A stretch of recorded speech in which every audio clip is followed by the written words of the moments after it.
চিকিৎসা খাতে নজির করছে আলিপুরদুয়ার জেলা হাসপাতাল। যতদিন যাচ্ছে ততই খ্যাতি অর্জন করছে হাসপাতাল। শুধু জেলার নয়, আশপাশের বহু মানুষ চিকিৎসা নিতে আসেন অসম লাগোয়া হাসপাতালে। নিম্ন অসমে কোকরাঝাড়, বঙ্গাইগাঁও সহ বিভিন্ন জায়গা থেকে রোগীর ঢল নামে আলিপুরদুয়ার জেলা হাসপাতালে। কেউ ভুগেছিলেন জ্বরে, কেউ বাবার অন্য রোগে চিকিৎসার জন্য ছুটে এসেছিলেন আলিপুরদুয়ার জেলা হাসপাতালে। রোগ থেকে মুক্তিও পেয়েছেন তারা। বিভিন্ন ধরনের পরিষেবা থাকার কারণে মানুষও আরও ছুটে আসে এই হাসপাতালে। আমার জ্বর হয়েছিল কয়েকদিন আগে, তারপরে এটা থেকে দুর্বলতা লাগে, ওই জন্য দেখাতে আসছি ডক্টরকে। আপনারা স্যাটিসফাইড যে এখানে ভালো চিকিৎসা হয়?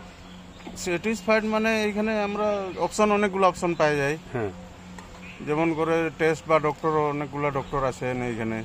সেরকম আমাদের সেরকম ওইদিকে তো হয় না, ওই জন্য আমরা এখানেই বেশিরভাগ আছি।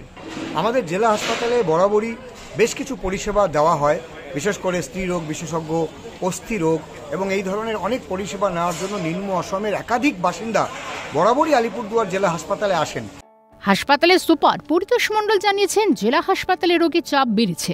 নিম্ন অসম থেকে বহু রোগী সেখানে যান চিকিৎসা করাতে।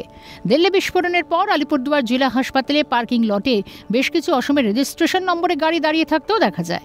পার্কিং লটের দায়িত্বে থাকা এজেন্সিকে বাইরে গাড়ির সঠিক তথ্য যাচাই ও হাসপাতালে চিকিৎসার কাগজপত্র দেখেই তবে পার্কিং লটে গাড়ি রাখার অনুমতি প্রদানের নির্দেশ দিয়েছেন খোদ হাসপাতাল সুপার। এবং এই পেশেন্টের লোড এমন বেড়েছে যে আমাদের বাইরের স্টেট থেকেও, যেমন আসাম, লোয়ার আসাম থেকে প্রচুর রুগী আমাদের এখানে এসে ভিড় করে। নিশ্চয়ই তারা সার্ভিস পায় বলেই এতটা ভিড় করে। আলিপুরদুয়ার থেকে বিশ্বজিৎ চক্রবর্তীর রিপোর্ট, ক্যালকাটা নিউজ।